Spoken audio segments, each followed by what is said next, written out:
afternoon, good evening, wherever you might be in the world. Let's go ahead and jump in here and just a little bit of background. I've been teaching and writing classes with SANS for a long time now. I was the CISO at SANS here for a little bit as well. And today in this presentation, I would like to share with you some lessons that I've learned along the way. Either lessons that I've learned from observing some colleagues, observing some things that worked, some things that didn't work, and oftentimes some lessons from, well, me trying certain things and, well, not succeeding and failing at those particular things, right? They say that experience is often the bitterest form, right? Bitterest way to actually learn. And so we want to share some of those things today, specifically in 3 different areas. Is in terms of leading transformation, number 1, in terms of transformation related to your team. Number 2, transforming your program, your security program overall. And then finally, we're going to close off with some information on transforming yourself, right? So by extension, what you can do to improve overall. And this is your journey from a management and leadership perspective. So with that, let's go ahead and jump right in here into the first topic for today. That is number 1, transforming your team. And in terms of transforming your team, you as a leader, you as a manager, here on this next slide, we've got a challenging situation in front of us because there are so many different topics, so many different domains that we have to be knowledgeable about. Now, this is a snippet from our SANS CISO mind map poster. And if any of you know Rafiq Rahman, who for years has on his website been publishing his version of a CISO mind map. Some time ago, we spoke to him and we said, hey, Rafiq, this is awesome what you put together in terms of this mind map. Is it okay if we take your mind map at the time and do a modified version of it, right? And put it in a little bit of this type of graphical form. And Rafiq said, sure, yeah, no problem. That sounds great. And so we got his input. We got input from other security leaders, other CISOs, other SANS authors, instructors, and so on. And we put together this version of the mind map.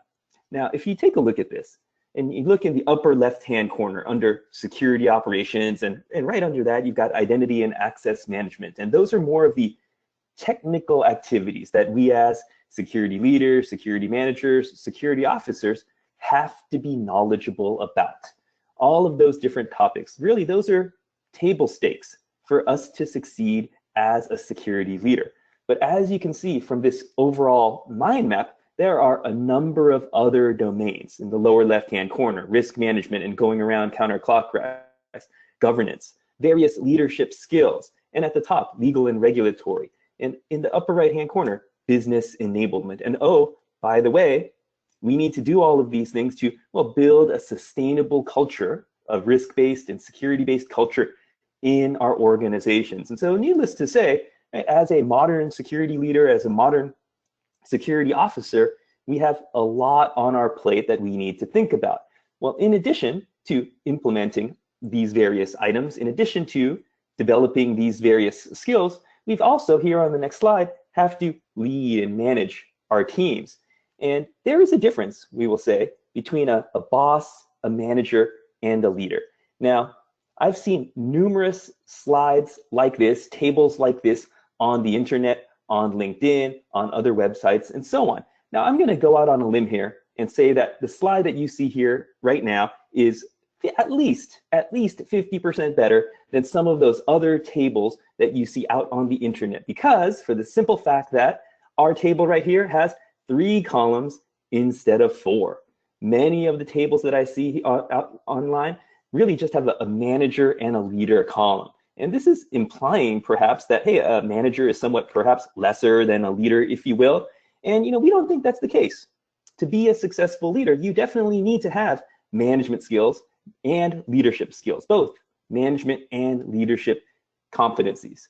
Now, I'll give a credit to my good friend, Janie Bennell, who was the one that had the great insight to say, you know what, Frank, we need a 3rd column here, right? And the 3rd column is the boss column. And we probably all had in our careers, if you could raise your virtual hands here, right, in the remotely, is you've probably all had a boss that was really focused on the short term, driving people, and micromanages, right, in terms of getting things done, more commands the situation, tries to control the situation, and tries to dictate how things have gotten done. And if any of you have ever had a micromanager, right, you know, and I can imagine virtually here that the vast majority of you are raising your hands. Yes, you've probably had a micromanager that is to work in that situation. And so what we need to do, what we want to do is, as we progress in our careers, how do we think about developing more of those management competencies to empower people, right? Not dictating what gets done, but telling, right, showing what actually gets done, to over time influencing how things get done, to build a little bit more of a team mentality. And we'll talk a little bit more about that. Here, we've got the 5 dysfunctions of a team. And Patrick Lencioni, he wrote a great book. Some of you may have read this, The 5 Dysfunctions of the Team. And based on his research, he said, these are the 5 things that most commonly happen for underperforming teams. Starting at the top, you've got inattention to results, avoidance of accountability. You've probably all worked with various people that have, you know, seemingly try not to take any accountability whatsoever, corresponding lack of commitment. And oh, by the way, second to last slice at the bottom here, the fear of conflict. And at the bottom, the foundation of all of this is the absence of trust. And what I found in my career is that when there is not trust, right, between various team members, that we as a leader can't build, engender that trust with our teammates and engender that trust amongst our teammates, that is when teams start to break down. So you got these 5 dysfunctions of the team, and really honing in on that trust a little bit more. What are the different elements, components of trust here in terms of transforming our team? You got honesty, integrity, right? Saying what you're going to do and actually doing it, right? That's integrity. Empathy, understanding the other person's point of view, right? Contribution in terms of sometimes having to roll up your sleeves and get things done. You got consistency in terms of making sure that every single day that you show up, you're consistent in your overall approach. And then finally, you've got transparency, and these various elements of trust really dictate, right? It said that trust is the most important indicator of how successful a team, an organization, a program is actually going to be. Whether or not your team members have trust in you is one of the best indicators that shows whether or not your team is actually going to be successful. So how do you go about engendering this trust? Well, here on this slide, you've got a book by Kim Scott called Radical Candor. Now, any of you that have taken classes with me, you will know that I'm a big fan of all 2x2 grids. Everything great, as we know from a management perspective, comes in the form of a 4-quadrant grid. So when I saw this book, I said to myself, well, of course, this must be an amazing book. Well, you know, I won't recap the whole book. Kim Scott has, she has a really great video on YouTube. If you just search for YouTube for Radical Candor, Kim Scott, you will see a great talk that she did that describes her overall approach and some of her personal history. But the point of this is to say, hey, fear of conflict, right, that we saw in the 5 dysfunctions of the team, fear of kind of disturbing the waters. And that's one of the things that Kim Scott talks about here, in the sense of, you know, a lot of times when we are giving feedback to people, we don't want to offend them, right? And because we don't want to offend them, we don't really get to the nuggets of truth in terms of what actually needs to be improved, how they can take the next step in their development. And that's a disservice. That's a disservice to your team. So Kim points out that, hey, you want to take this approach of radical candor, as she calls it, to say, hey, you need to be very candid in your feedback. Doesn't mean that you should be insincere, covering certain things up. It doesn't mean that, hey, you should be in the lower right-hand corner, overly aggressive, right? If you're too aggressive, too direct in your feedback, that could come across as obnoxious. But on the other hand, in the upper left-hand corner, if you are too soft, too sensitive, right, well, that situation could lead to ruin. So there's a fine balance here in terms of showing that you both care personally, but also being able to challenge directly on the x-axis here. And so that's what Kim Scott refers to as radical candor. Now, how do you go about doing this? How do you go about providing this direct, candid feedback? Well, here you've got a couple mental models on this slide. And it's not just about providing feedback, it's also on the right-hand side about receiving feedback. So let's go ahead and start on the left-hand side here. Is if you are providing feedback, this is really important. You want to make sure that you start with the facts. It can't be based on opinions. It can't be based on feelings. you want to start with the facts, how that is impacting the particular situation. Fact, you've been late to the last 3 team meetings. And impact, oh, it's been a little bit disruptive because the information that you're going to share impacts is related to what the other people are presenting on. And then listen once you share that to see how that is being received, but then go ahead and set the appropriate expectations in terms of showing up to that meeting on time.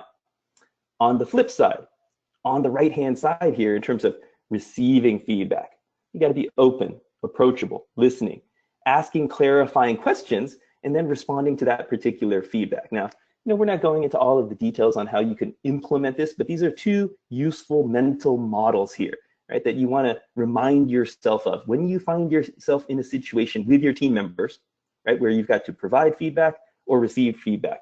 Doing these seemingly simple items, right, can really move your team forward in terms of helping your team take the next step, transforming your team overall. And you might be saying to yourself, Frank, and I mention this all the time, is the things that you've just mentioned, all of these things are common sense.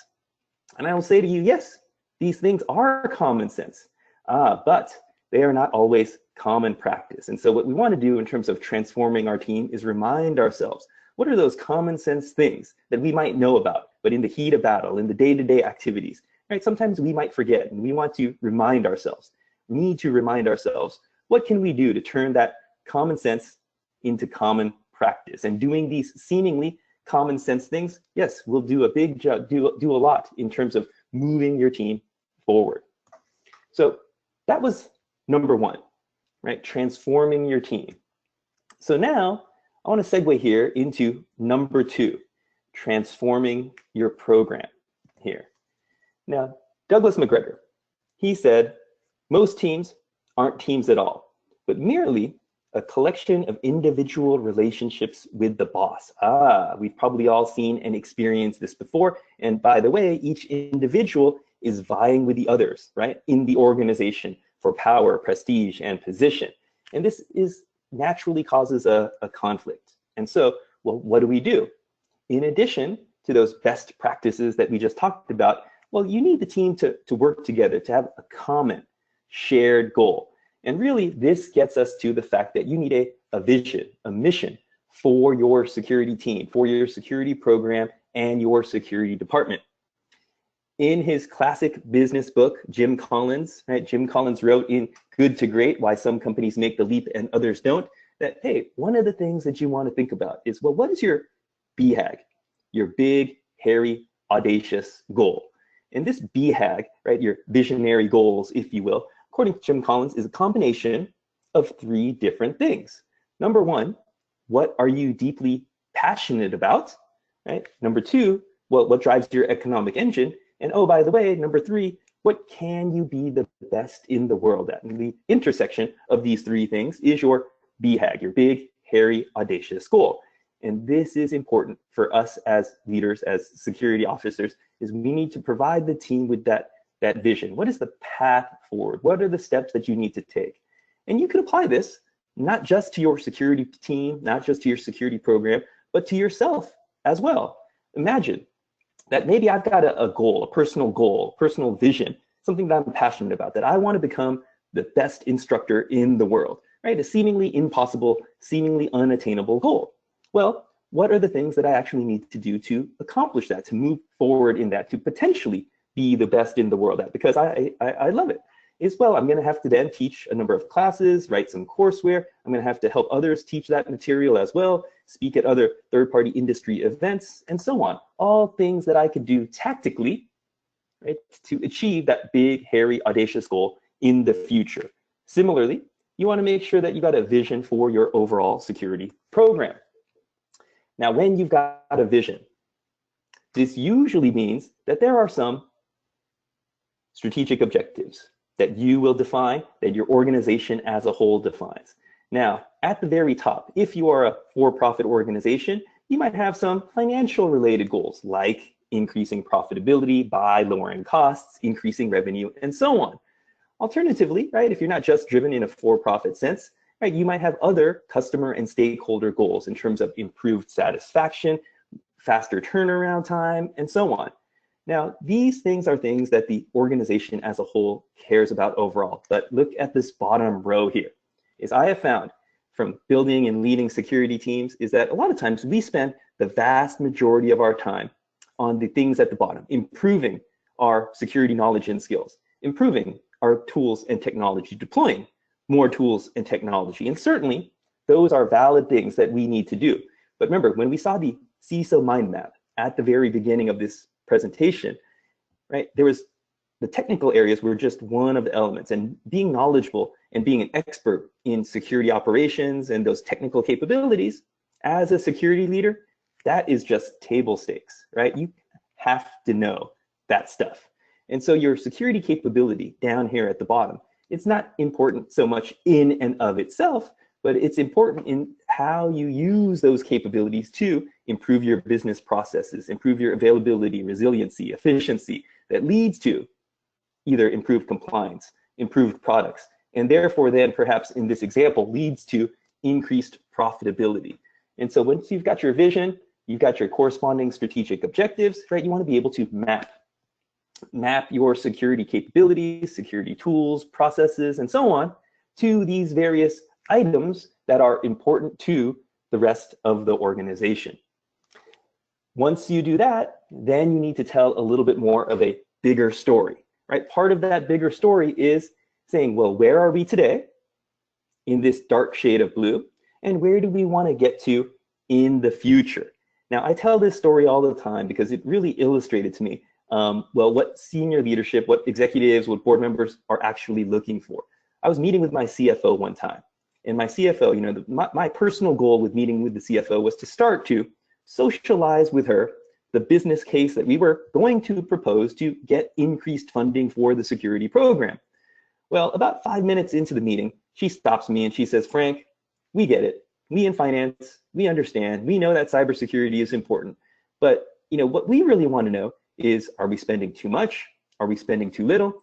How are we doing in comparison to our industry peers? And so all of her questions, right, which can at first seem a little bit overwhelming, are summarized in this slide. Now, if you don't have a slide like this for your security program, suggestion, right, you've got to go ahead and create one as soon as possible, because it answers my CFO and many other executives' questions that I've heard over the years is, where are you today? Where do you want to get to in the future? How are you doing on this maturity spectrum? And oh, by the way, how do we compare to other folks in the industry, our competitors, other like organizations? And this is where you will have a line like the yellow line that we see here. Now, this is a simplified version of this diagram. In real life, that line that is at level 3, that's going to be a little bit different for each of these different functions, each of your capability areas, and so on. So you want to do a comparison based on that. But the other key thing that this slide helps you illustrate is, hey, you've made a decision in working with your CFO, your executives, other business partners, and so on. You've made a decision on where do you want to invest, right? The light shade of blue here is where you want to get to in your future state, your target state. So in certain cases, maybe you've made an explicit decision to overinvest in comparison to industry, right? For certain capabilities like protect, detect, respond, and so on. But in other cases, in this example, you might have chosen to underinvest relative to industry in certain areas like the identify function for various reasons. Maybe there's budget constraints, organizational constraints. You don't think that the risk is as high in those areas as is evidenced by the rest of the industry's investments. But point being, now with a slide like this, you can start to have these conversations with your CFO and others in the organization. Now, once you've got this amazing plan in place, I've made this mistake more than once in my career, right? In terms of coming up with your strategic plan, right? You've got your strategic plan, you've got your vision, you've got your mission, you've got your roadmap laid out, and then it comes time to execute, right? I've created an arguably, right, objectively, really good strategic plans, and then share those with the team.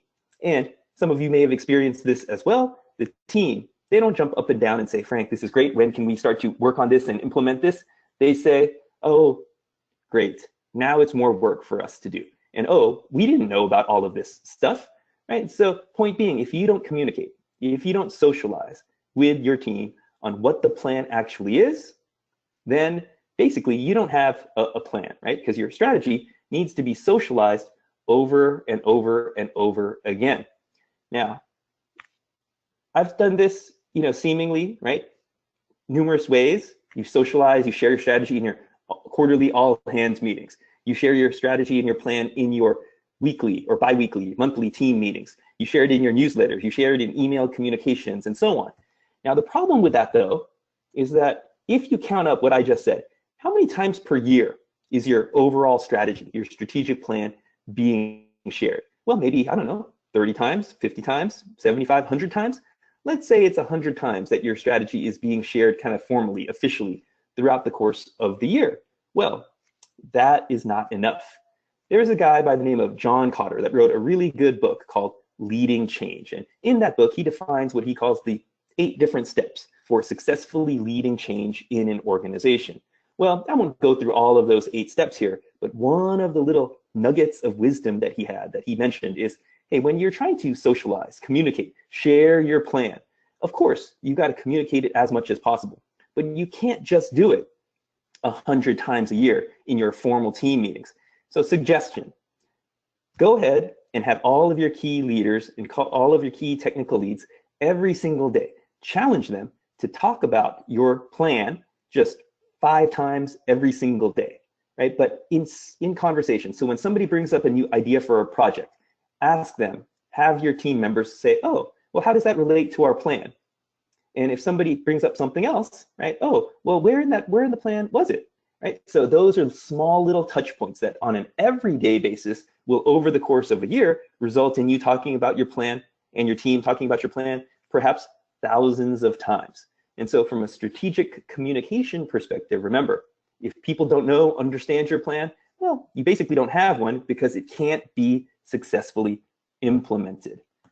Now, this brings us to, I mentioned, leading change here, right? And this brings us to the BJ Fogg behavior model, is that, hey, on the y-axis, people not only need to be motivated to do a particular thing, but they also have to have the corresponding ability, right? So obviously, people need the corresponding skills. Oh, but BJ Fogg says, it's not just about motivation and ability, right? There's also a combination of, well, you've also got to add in the prompts. People need reminders to get stuff done. And a good example of this is Facebook. If any of you guys are on Facebook, you will know, well, Facebook's goal is to drive up engagement, right? They want you to be checking Facebook in the mobile app on your feed every single day on a regular basis. Now, they know that maybe many of us might be motivated to see family photos and keep in touch with our friends on Facebook. So maybe our motivation is high. And our ability, right? We know how to use Facebook, right? So our ability might be pretty high. However, right, life happens, we get distracted. So Facebook wants to ensure that we are continually engaged. So they will continuously send us various prompts, notifications, email reminders, and so on. Oh, by the way, check out what your family is doing on Facebook, just in case you missed this post. Same thing from a leading change perspective, right? Part of those prompts, as John Candor talked about, is every single day touching on those reminders. Oh, how does this fit in to our overall plan?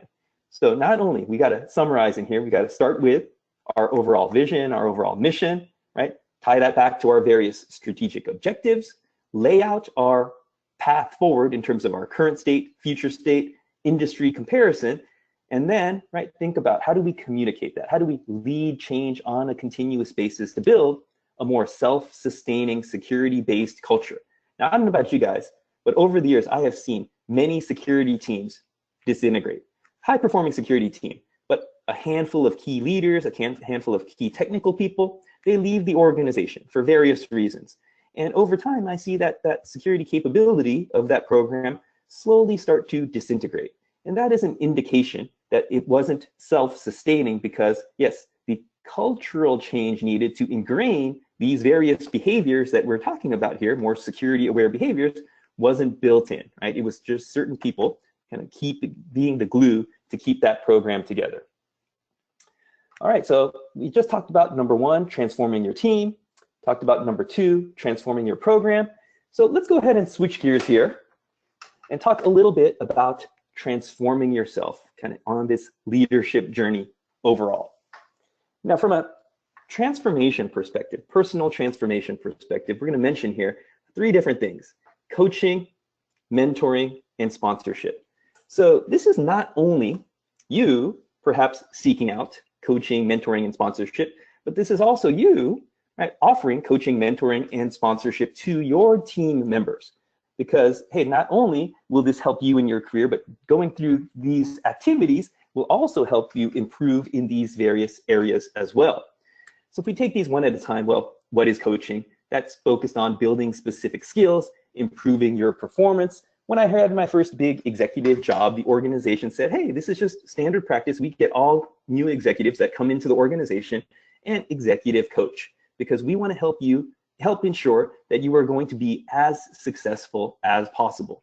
That we're going to give you an executive coach so that you can come up with a plan to make sure that you learn how to navigate the organization appropriately, fit in with the organization's culture, develop those key relationships. So coaching is really all about developing specific skills. Kind of, you think about a sports coach, perhaps, right? They're helping you develop certain skills, swing the bat better, shoot your shot better, and so on. Now, mentoring, on the other hand, though, is a little bit more about not just skill building, but building a relationship, a mutually beneficial relationship from both the mentor and the mentee. We'll talk more about that here momentarily. And sponsorship, though, is going a little bit beyond that in terms of connecting you, right, with key opportunities to advance your career. So from a coaching perspective, right, what do we need to think about? Here's a simple model that you can keep in mind, ingrain in your mind to think about when I'm coaching, right, one of your team members, when you're coaching, right, when you're seeking coaching for yourself, the most important thing to start with is, what is your goal, right? What is it that you actually want to achieve? And when I reflect back on my career, sometimes I actually didn't know what my goal was at the time. It took me a moment to figure that out. But, a tip, right? Getting more salary is not a long-term goal, right? Because that is more of a hygiene factor whose benefits, right, of increased salary. Sure, we all want to make more money, but increased salary will have temporary effects, right? Benefit on your overall motivation here. So what we're talking about is, what is your long-term goal? And oh, by the way, to reach that goal, you got to understand what is your current reality. What's your personal current state, right? What are your strengths and weaknesses? Similarly, what are the strengths and weaknesses of your various team members there, right? My business partner, Dennis Vandret, he said to me some time ago, hey, to reach your goal, to do the seemingly impossible, right? Remember that BHAG, the big, hairy, audacious goal?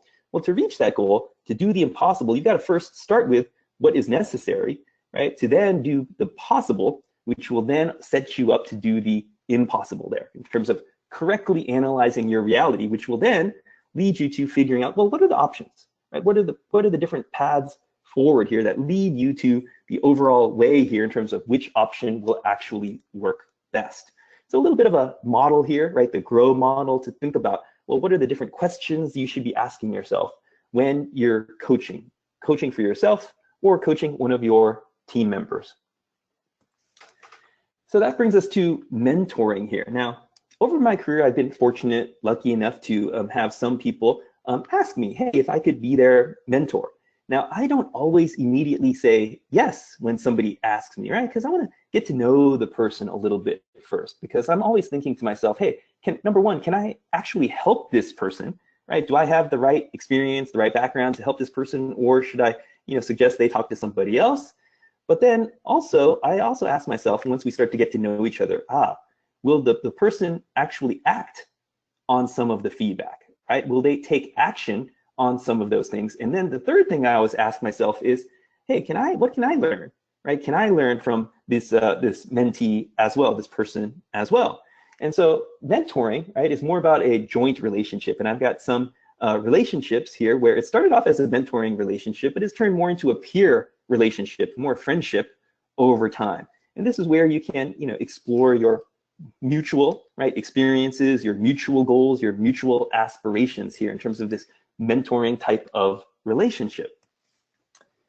Now, finally, that brings us to sponsorship, right? Marissa Mayer, former CEO of Yahoo, she said, work for someone who believes in you. Because when they believe in you, they will invest in you. And that is definitely true. And so sponsorship is different from coaching and mentorship because a sponsor, right, is usually someone in a more senior position that has some various connections, that has access to certain opportunities, and they have noticed, right? They've noticed that you are an awesome person in terms of your ability to deliver. So they take interest. They take interest in you because they're out there looking for people with the most potential, right? They're looking, and they also have an interest, a personal interest and a desire to actually help others.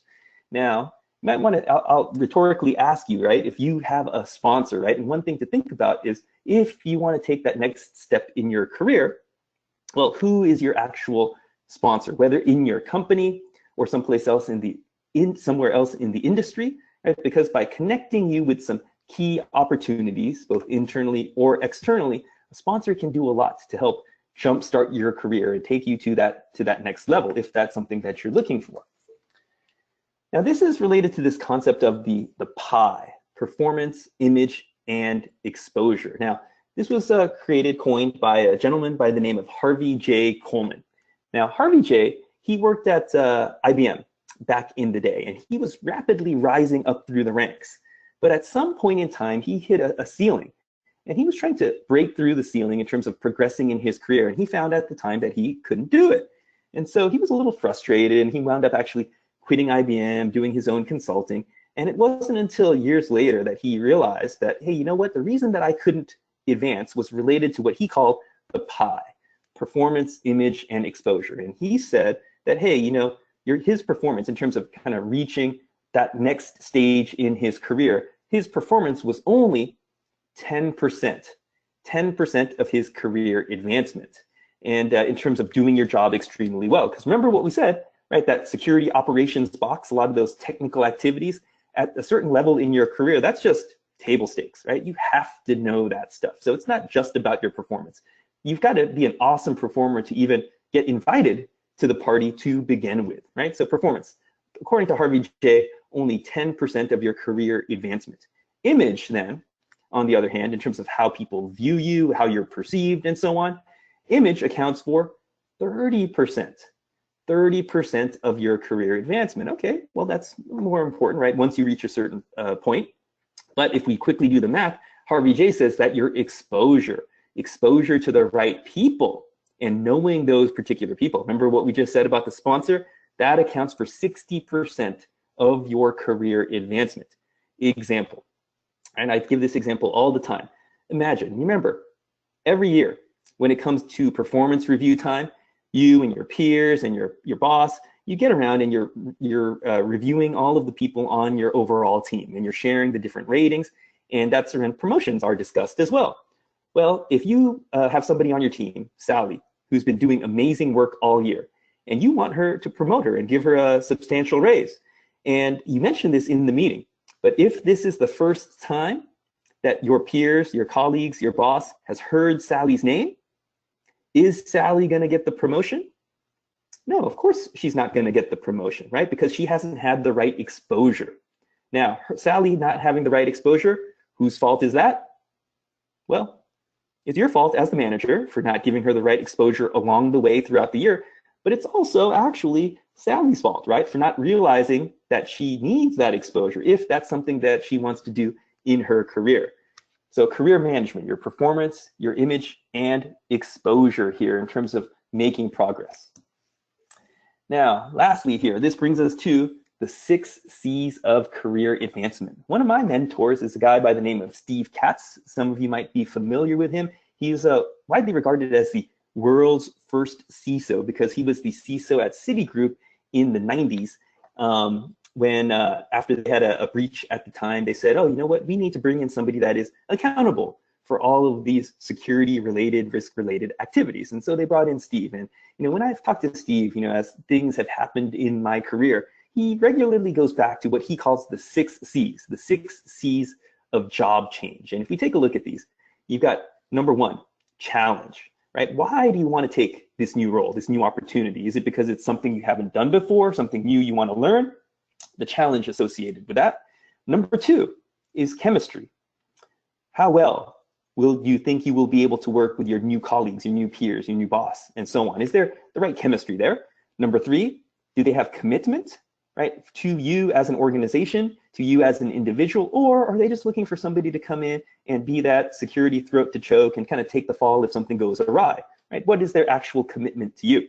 So those first 3 things are what we call more motivational factors that have a longer term impact on your overall job satisfaction and motivation. Now, the final 4, right, are what we call more of the hygiene factors, your compensation, how much money you're going to be making, what's your contract, are there any specific contractual terms that you want to be concerned about? And then, of course, you got your commute. Now, in these times, maybe that doesn't affect most of us here, as many of us are working from home, but in normal times, right, that becomes a thing in terms of how much you actually have to travel. Now, it doesn't mean that all of these things necessarily need to fall in this order. Right, depending on your situation, depending on your personal goals at the time, depending on your home situation, right, certain things might be move up and down in this overall ranking. For example, when I first had kids many years ago, well, commute became more of an important thing because I didn't want to spend so much time away from the home at that particular time. Point being, as you're progressing, changing in your career, right, you've got to know which one of these things is most important to you. And oh, by the way, you also want to keep your finger on the pulse of which of these things are most important to each of your team members as well. Now, this really gets us to this evolution of security leadership. It used to be on the left-hand side here that in the not too distant past, even as recently as perhaps 5 years ago, that security, cybersecurity, really information security was just seen as an IT problem. Well, now I think it's widely recognized, right, widely understood that, hey, it's not just a technology problem. You've got risk management, regulatory compliance, legal, business drivers that you now need to understand. Couple all of this with the various leadership skills, competencies that we've been talking about that makes the modern security leader. So on the last slide here, from a transformation perspective, just to summarize, right, you want to think about, well, what do you need to do to transform your team in the top left-hand corner? Obviously, right, table stakes, as we said. You've got to build world-class security capabilities. But to do that, you need to effectively manage and lead your team members, building trust along the way, and as appropriate, providing that radical feedback that we talked about.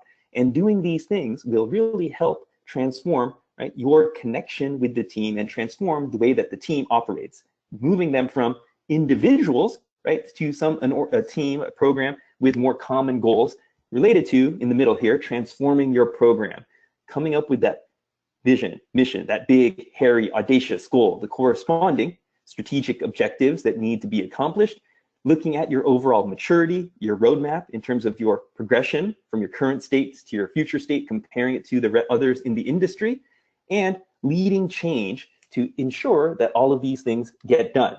And oh, by the way, this also then leads to, well, transformation of yourself and your team members in terms of coaching, mentorship, sponsorship, managing your career, and really engaging in continuous learning here. And so 3 different elements of security leadership transformation for you to think about.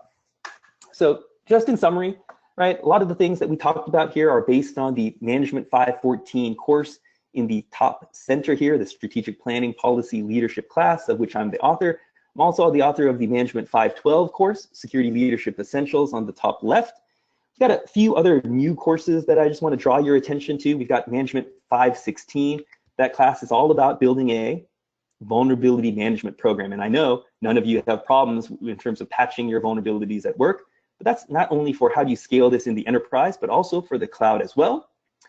Brand new course here, the third box in the middle, down in the middle column, Management 551, Building and Leading Security Operations Centers. Just had the first beta class a couple of weeks ago, and extremely popular class. And the last one I'll mention here is in the lower right-hand corner. I mentioned leading change here, but this new class is being expanded from a 2 to a 5-day class. And this is all about driving security change and building a culture in your organization using, right, modern research and tools to show you how you can actually do that.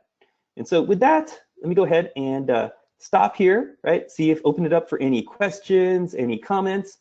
and see if you have any questions that have come up. All right, thanks, Frank, for that great presentation. We do have some questions ready for the Q&A. However, if anyone has a question for Frank, please enter it into the questions window now. Our first one asks, how much does technical aptitude, oops, sorry, it's just scrolled out of view. How much does technical aptitude play into being a CISO? Great question. How much does technical aptitude play into being a CISO? Now, we started off the presentation with that CISO mind map, right? And all of the different domains, if you will, that a security leader needs to be knowledgeable about and have skills in. And I would say that it depends, right? It depends on the size of the organization. It depends on the culture of the organization. If you are going to a highly technical company, highly technical organization, maybe an internet company, for example, right, then I think your technical skills and deep technical chops will be even more important, right? Now, that's not to say that in that situation, you of course still need those leadership and management competencies that you talked about. But in other organizations, right, maybe the CISO role is going to be a little bit more of a governance and a relationship type of role. In those particular cases, certainly you need the right technical chops to be able to lead your team, have conversations with your technical team members, make sure that they're headed in the right direction, but you're also going to need those other skills to make sure that you can effectively navigate in terms of communication, relationship building, stakeholder management, right? So it's a combination of both. Example here, right? I was once working at a very large organization, and the CIO, right? You would think that by definition, the chief information officer, right, would need to have pretty okay, decent understanding of technology topics. Well, it turns out that that CIO, because this was a very large Fortune 50 type of size organization, well, that CIO was more of a business CIO, right? So while he might have had some technical background in his past, he was now more of a business executive. And if we think about the trajectory of CIOs, right, 30 years ago, decades ago, they started off as technical executives and have grown to be business executives, especially in the largest organizations. Similarly, the trajectory that a CISO is on is, hey, starting off, now in early days as a technical executive, but yes, needing to develop that business acumen as well. So hopefully that answers your question. But yeah, excellent question there. All right, thanks, Frank.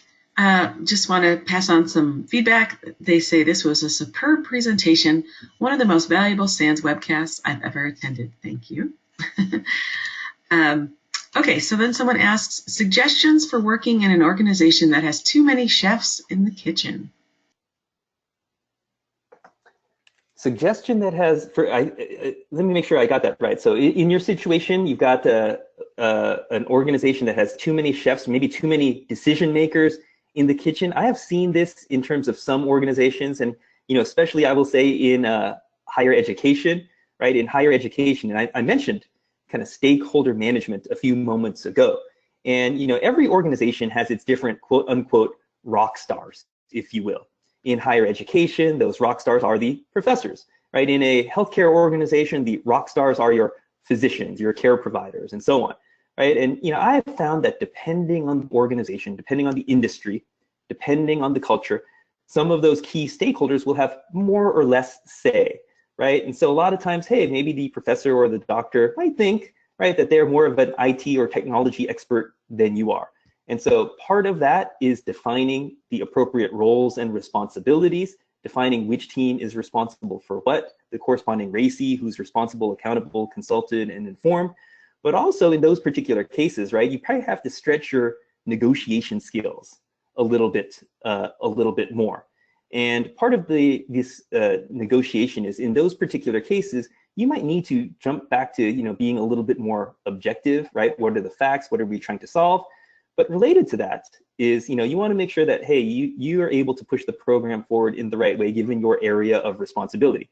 So part of it is scope, and the thing I'll leave you with here is there is a former FBI hostage negotiator named Chris Voss, and he wrote a book called Never Split the Difference. And in his book, he kind of summarizes, right, well, what was the key turning point of every successful hostage negotiation, that the ones that were successful, what was the key turning point? And the key turning point was when the hostage negotiator, was able to, understand and learn what the hostage taker wanted, repeat that back to the hostage taker.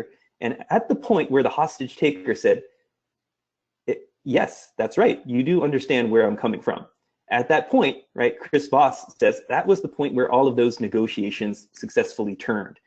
So similarly, when you've got too many cooks in the kitchen, well, yes, you're going to have to spend a lot of time building those relationships, kind of navigating those stakeholders, and kind of negotiating and defining the bounds of the scope, right? But hey, it's not an easy job, right? But that's why it's called work. But yes, that's also what makes it fun.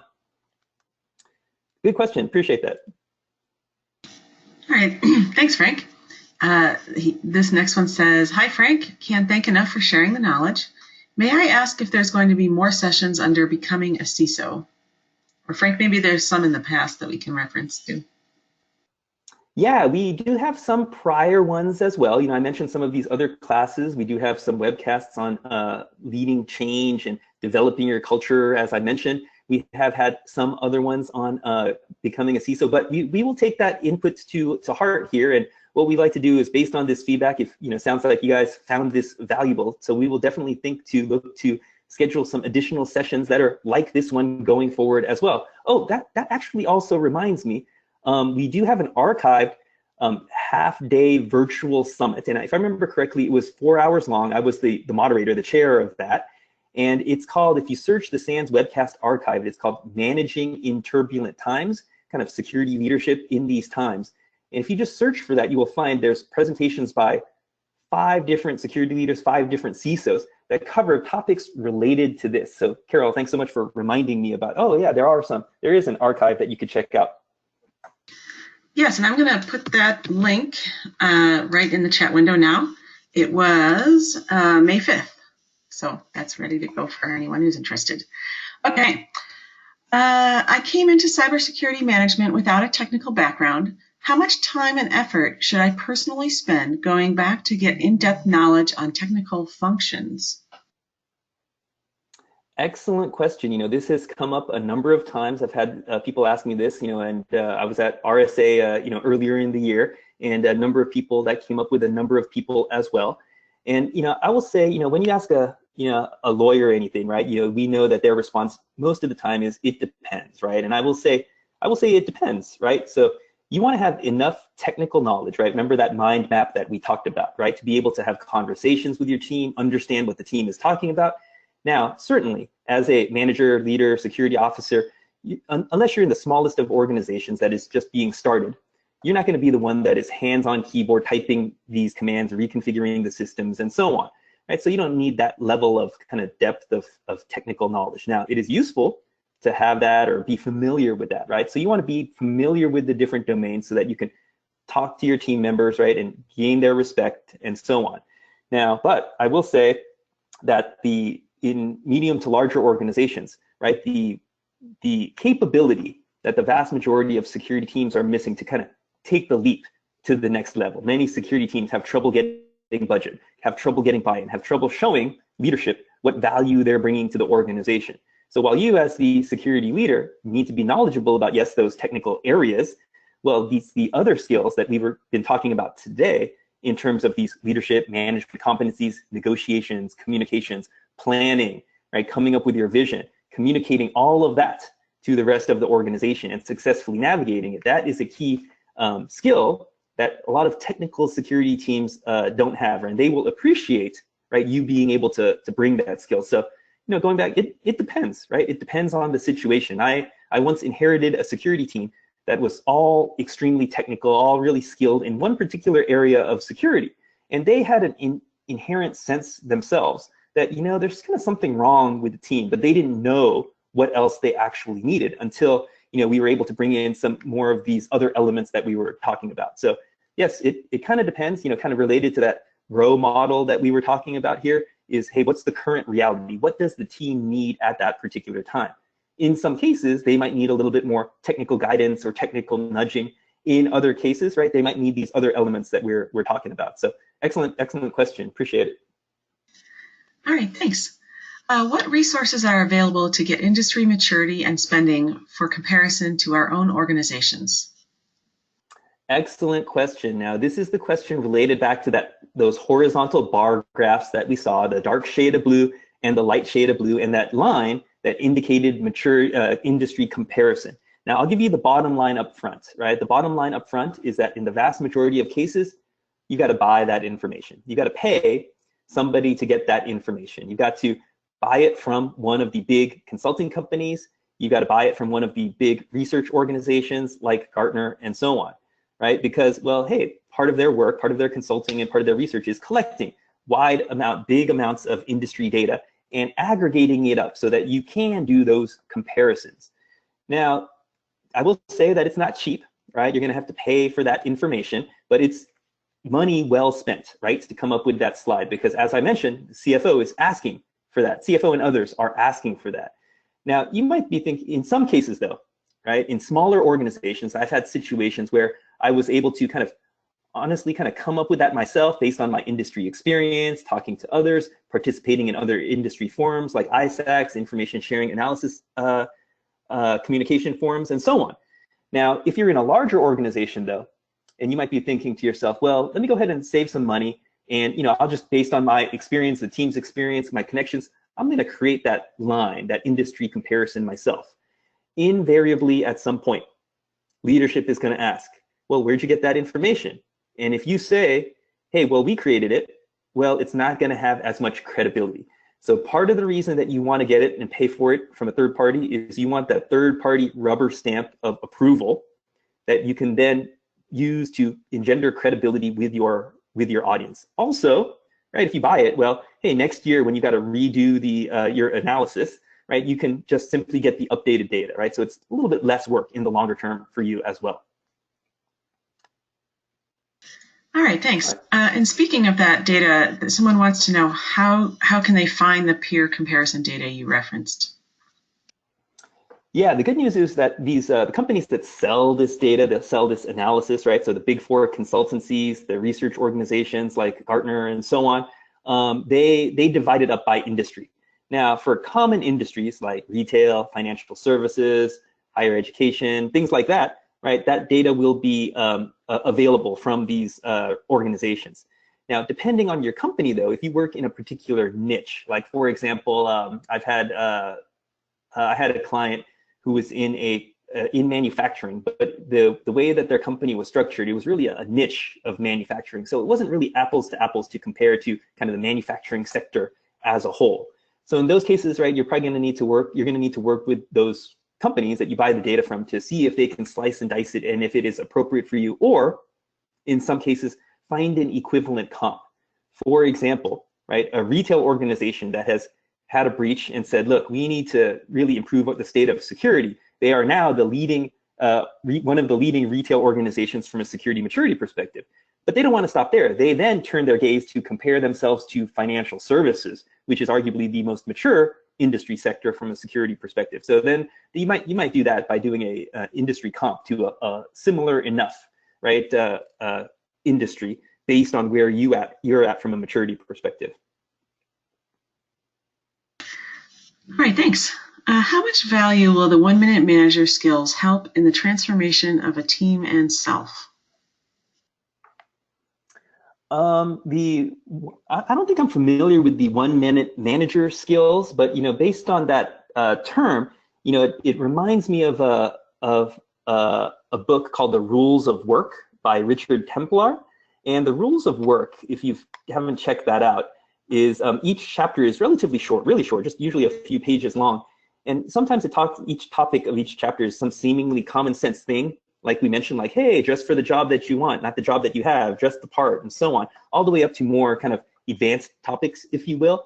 And I will say that, yeah, those things and those 1-minute manager type of things, extremely helpful, right? Because when I first started my career as an engineer, right, building applications, deploying systems, I was really only focused on the technical activities. And what we're talking about here, right, is transforming, right? Transforming your team, your program, and yourself.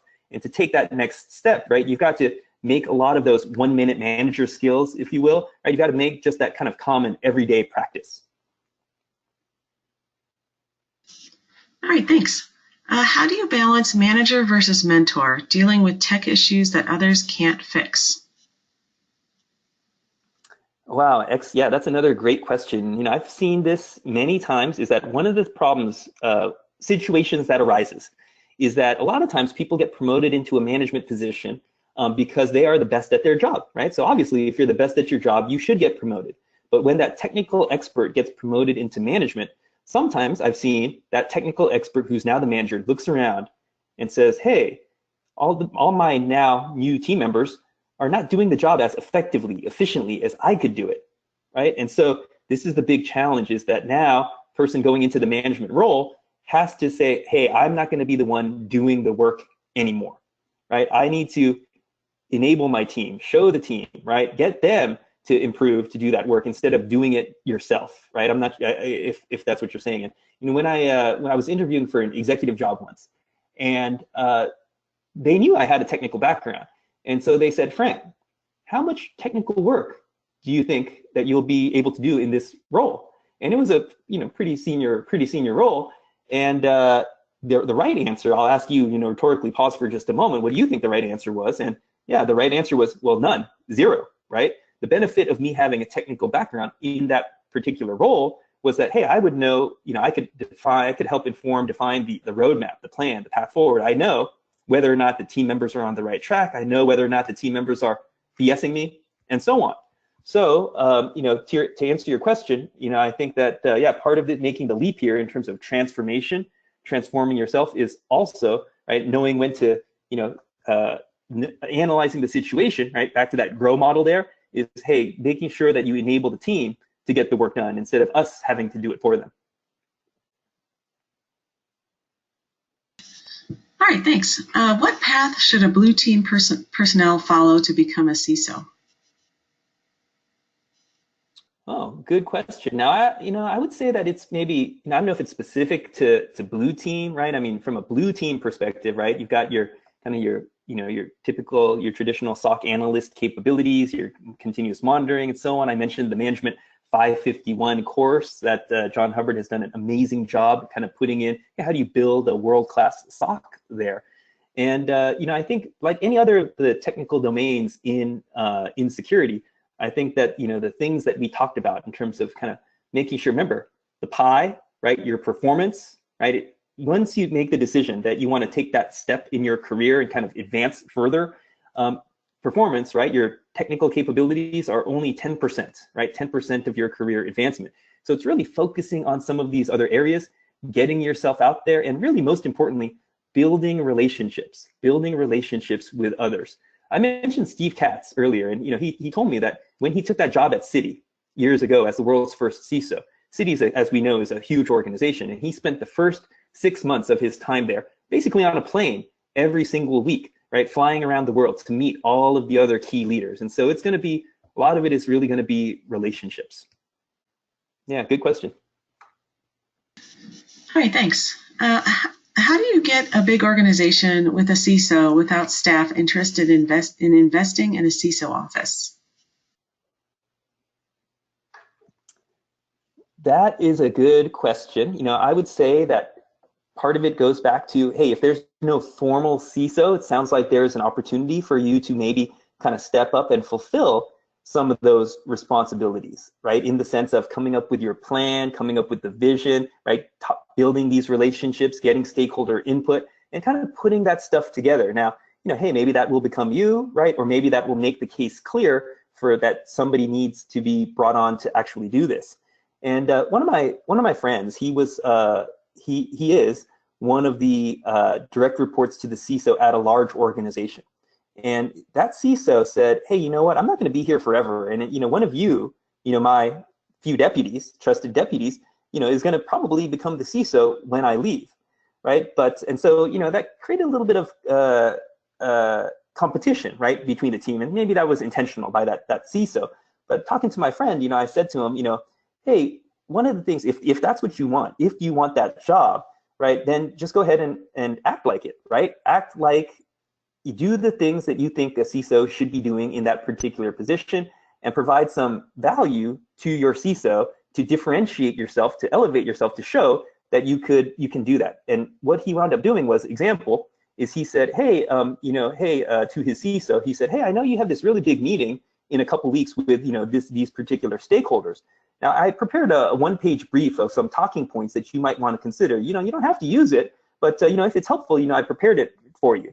Right? So that's just an example, right, of being proactive. I know I kind of went off on a little bit of a tangent here, right? But I think that is really, that is one way to show that the organization needs it, is kind of do some of the things that we've been talking about here and kind of try to show the value of the security team. Yeah, good question. Good question. All right, Frank. Well, with that, we're out of time, but we still have a ton of questions. I'm going to let everyone know in the chat window you can submit them to q@sans.org, but wondering if you also have any contact information that you can share, or a Twitter handle, anything like that? Yeah, feel free. Feel free to email me. My email was at the very beginning of the presentation. It's fkim@sans.org. And yeah, look forward to staying in touch. Thanks for attending, everybody, and thanks for all of your great questions. All right, thank you so much, Frank, for your great presentation, which helps bring this content to the SANS community. To our audience, we greatly appreciate you listening in. For a schedule of all upcoming and archived SANS webcasts, including this one, please visit sans.org/webcasts. Until next time, take care, and we hope to have you back again for the next SANS webcast.